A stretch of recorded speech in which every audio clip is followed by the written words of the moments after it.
Sub collector కార్యాలయం దగ్గర మరి వివిధ గ్రామాల నుంచి వస్తున్నటువంటి ప్రజలను కలుపుకొని సబ్ కలెక్టర్ గారికి వినతిపత్రం ఇవ్వడం జరిగింది.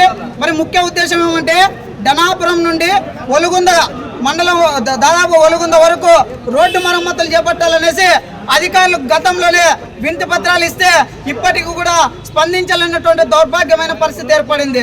మరి అధికారులు ఈ కూటమి ప్రభుత్వం ఏర్పాటైన తర్వాత మరి 18 నెలల కాలంలోన మరి రోడ్డు మరమ్మతులు చేపడతామని చెప్తున్నారే కానీ మరి ఒలుగుంద రోడ్డు అంత అధ్వాన పరిస్థితులన మరి ఏర్పడింది. అంటే గుంతలు కూడా పూడ్చలేనటువంటి దౌర్భాగ్యమైన పరిస్థితులన ఈ కూటమి ప్రభుత్వం వ్యవహరిస్తూ ఉంది. మరి ఇప్పటికైనా ఆ ప్రజల సమస్యలు మరి దాదాపు ధనాపురం నుండి ఒలుగుంద చూసుకున్నట్లయితే మరి పొద్దున్నే విద్యార్థులు వస్తున్నారు. ఇంత పెద్ద ఆధునిక మార్కెట్కి తర్వాత బులోరాలు కానీ ఆటోలు కానీ విద్యార్థులు కానీ ప్రతి ఒక్కరు కూడా ఇంత పెద్ద ఆధునిక పట్టణానికి వస్తూ ఉన్నారు. మరి 18 నెలల కాలంలో కూడా ఈ కూటమి ప్రభుత్వం ఏర్పాటయ్యి మరి ప్రజలతోన ఓట్లు వేసుకొని మరి ఇంతవరకు కూడా ఒలుగుంద రోడ్డు పనులు పూర్తి చేయలేకపోతున్నారు. ఇది చాలా సిగ్గుచేటని మరి మేము మాట్లాడుతూ ఉన్నటువంటి పరిస్థితి ఏర్పడింది.